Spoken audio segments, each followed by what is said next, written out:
Hello yes welcome to our channel. So ఈ రోజు నాతో పాటు అంటే చాలా మంది కూడా ఆడవాళ్ళు చాలా క్వశ్చన్స్ చేయడం జరుగుతుంది. సో ప్రతి ఒక్కరు కూడా డైట్ విషయంలో చాలా అంటే కన్ఫ్యూజింగ్లో అండ్ దట్ హౌస్ వైఫ్స్ అయితే మరీ ఎక్కువగా క్వశ్చన్స్ చేయడం. సో అందుకనే ఈరోజు మీకోసం డైటిషియన్ని తీసుకొని వచ్చేసాను, రష్మిత గారు. సో మాట్లాడేద్దాము. ఈరోజు మీకున్న డౌట్స్ని నేను నా రూపంలో అడిగి తెలుసుకుంటాను. నమస్తే అండి. నమస్తే రెబక్క గారు. సో అంటే నేను ఒక దగ్గర విన్నాను కూడా, డైట్ అనేది మనము బ్లడ్ టెస్ట్లు ఇవన్నీ ఏవి కూడా ప్రాపర్గా లేకుండా మనం ఏదైనా చెప్పేస్తే వాళ్ళకి అది వర్కౌట్ అవ్వదు అంట. అంటే ఎందుకు అంటారు అలా? ఆబ్వియస్లీ కదా, ఇప్పుడు లాజికల్ గా ఇప్పుడు మీ బాడీ ఉంది, మీ బాడీ నాకు చూడగానే ఓకే ఇది ప్రాబ్లం ఉందని నాకు తెలియదు కదా. When I go in to your deeper tissues, ఇప్పుడు మీ బాడీలో బ్లడ్ ఎంత ఉంది, అసలు యూరిన్ లో ఏదైనా ఇన్ఫెక్షన్ ఉందా, లేదు అంటే మీకు ఐరన్ డెఫిషియన్సీస్ ఏమైనా ఉన్నాయా, వైటమిన్ డి డెఫిషియన్సీస్ ఉన్నాయా, B12 డెఫిషియన్సీస్ ఉన్నాయా, ఇవన్నీ నేను చెక్ చేసుకోవాలి. ఇప్పుడు ఒక పర్సన్ వచ్చారు నా దగ్గరికి ర్యాండమ్ గా, నాకు హెయిర్ లాస్ అవుతుంది మా అమ్మ, ఏం చేయాలి అది ఇదని చెప్పేసి అన్నారు. సో ఇప్పుడు మీకు హెయిర్ లాస్ అవుతుందా, నేను స్కాల్ప్ చెక్ చేసి ఓకే ప్రోటీన్ తినండి అని నేను చెప్పలేను. Because I should know the reason. మీకు హార్మోన్స్ ఏమైనా ఇంబ్యాలెన్స్డ్ ఉన్నాయా, ప్రోటీన్ తక్కువ ఉందా బాడీలో, లేదు అంటే ఫ్యాట్ కొలెస్ట్రాల్ బిల్డప్ ఏదైనా ఉందా, లేదు అంటే వైటమిన్ డి డెఫిషియన్సీ ఉందా, B12 డెఫిషియన్సీ ఉందా, కాల్షియం ఇవ్వాలా, నేను చెక్ చేసుకుంటేనే నేను డైట్ ప్లాన్ చేయగలను. ఒక ర్యాండమ్ డైట్ నాకు ఏం తెలియకుండా నేను ఇచ్చేసాను అనుకోండి, అది మీకు యూజ్లెస్, నాకు యూజ్లెస్.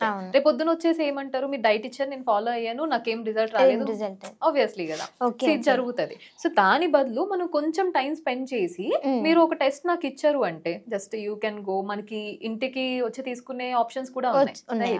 సో వాళ్ళు ఒక బ్లడ్ టెస్ట్ తీసుకొని నాకు ఇచ్చారు అంటే నేను మొత్తం చెక్ చేసుకుని దాని అకార్డింగ్ మీ బాడీకి నేను ఏ డైట్ ఇస్తే బెటర్, లేదా ఏ ట్రీట్మెంట్ చేస్తే బెటర్. ఇప్పుడు మన క్లినిక్ లో ట్రీట్మెంట్స్ కూడా ఉంటాయి. హెయిర్ ట్రీట్మెంట్ ఉంటుంది, వెయిట్ లాస్ ట్రీట్మెంట్ ఉంటుంది, స్కిన్ ట్రీట్మెంట్ ఉంటుంది. సో ఏది బెటర్ అనేది డాక్టర్ సజెస్ట్ చేస్తారు దాని అకార్డింగ్. సో డైట్ అంటే ఐ హ్యాండిల్. ఓకే, డైట్ అయితే మీరు హ్యాండిల్ చేయగలరు. సో అంటే చాలా మంది కూడా ఓన్లీ బెల్లీ ఫ్యాట్ దగ్గర ఫ్యాట్ ఉండడం, లేదంటే మనకి హ్యాండ్స్ వెనకాల, సో లేదు అని అంటే థైస్ దగ్గర, ఇలా చాలా మందికి ఆ పర్టికులర్ కొన్ని పాయింట్స్ లో మాత్రమే ఫ్యాట్ చూస్తూ ఉంటాం. సో వీళ్ళకి నిజంగా తగ్గాలి అన్నా సరే కొన్ని ఎక్సర్సైజెస్ అందరికి మళ్ళీ వర్కౌట్ అవ్వవు. అండ్ డైట్ తీసుకుంటే నిజంగా వాళ్ళ బాడీకి సెట్ అవుతుందా లేదా అనే డౌట్ లో కూడా ఉంటారు. సో ఇలాంటి వాళ్ళ కేసెస్ లో మనం ఎలా డీల్ చేస్తాం?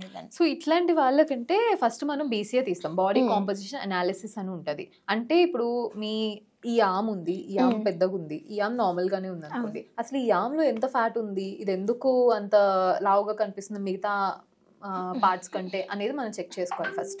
దాని రీజన్స్ ఏంటి, ఫ్యాట్ బిల్డప్ ఎంత ఉంది, మసిల్ ఎంత ఉంది, మసిల్ ఎక్కడ తక్కువ ఉంది, థైస్ లో తక్కువ ఉందా, లేదంటే హ్యాండ్ లో తక్కువ ఉందా అనేది చూసుకోవాలి. సో ఎక్కడ మనం బ్యాలెన్స్ ఎక్కడ చేసుకోవాలి, బాడీ మొత్తాన్ని ఎలా బ్యాలెన్స్ చేసుకోవాలని చూసుకుంటాం. సో దాని అకార్డింగ్ మనకి ట్రీట్మెంట్స్ ఉంటాయి యాక్చువల్లీ. సో మీకు క్రయోలైపోలిసిస్ ఉంటుంది, అండ్ మీకు నాన్ సర్జికల్ లైపోథెరపీస్ ఉంటాయి. సో ఇవన్నీ కూడా ఉంటాయి అనమాట. ఫ్యాట్ మొబిలైజర్స్ ఉంటాయి. సో ఇవి వెళ్ళాలనుకున్న వాళ్ళు ట్రీట్మెంట్స్, నాన్ సర్జికల్ ట్రీట్మెంట్స్ వెళ్ళాలనుకున్న వాళ్ళు అట్లా వెళ్ళొచ్చు. లేదు నాకు ఓన్లీ డైటే కావాలి అది ఇది అనుకున్నారంటే డైట్ త్రూ వెళ్ళొచ్చు. ఇంకా ఎక్సర్సైజెస్ అంటారా, ఆబ్వియస్లీ స్పాట్ రిడక్షన్ అనేది అస్సలు పాసిబుల్ కాదు. మీరు ఎన్ని ఎక్సర్సైజ్ చేసినా, ఇప్పుడు నా బాడీ మొత్తం బాగానే ఉంది నాకు ఓన్లీ టమ్మీ తగ్గాలి అన్నారంటే that is not possible with exercise and all. So మీరు డైట్ ఫాలో అవుతున్నారు, ఎక్సర్సైజ్ చేస్తున్నారంటే ఆబ్వియస్లీ మీ బాడీ మొత్తం ఎక్కడైతే ఫ్యాట్ ఉందో అది మొత్తం తగ్గుకుంటూ వస్తుంది. ఓన్లీ టమ్మీయే తగ్గాలి అని రూల్ లేదు. ఛాన్స్ లేదా? ఛాన్స్ ఉంది, లైక్ ఎక్సర్సైజ్ తో ఛాన్స్ లేదు. ఇప్పుడు మీరు ఒకవేళ క్లినిక్ వచ్చారు అనుకోండి, ఇప్పుడు ఓన్లీ మీరు నాకు టమ్మీ తగ్గాలి అన్నారు అనుకోండి, అప్పుడు మనం ఏం చేస్తాము, ఇంచ్ లాస్ ప్లాన్ ఇస్తాం.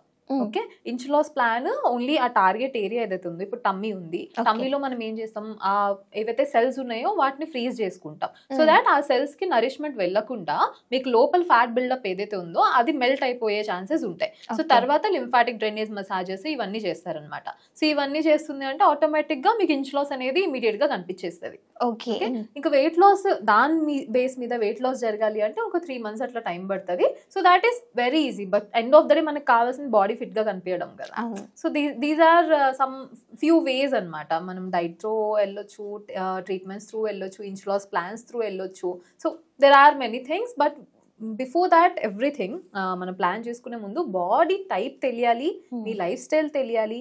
బికాస్ నేను ఇప్పుడు ర్యాండమ్ డైట్ ఇవ్వలేను. మీ లైఫ్ స్టైల్లో మీ కిచెన్లో ఏమేమి ఫుడ్స్ ఉన్నాయి, మీరు ఏది ఫుడ్ తినడానికి ఇష్టపడతారు, ఏది ఎలర్జీకి ఉన్నారు, దేనికి ఏ ఫుడ్కి ఎలర్జీకి ఉన్నారు, ప్రతిదీ తెలిస్తేనే మనం ఏదైనా చేయగలుగుతాం. సో ఎవ్రీథింగ్ ఈజ్ పర్సనల్ అనమాట. ఓకే, పర్సన్ టు పర్సన్ డెఫినెట్గా డిఫరెంట్ ఉంటుంది.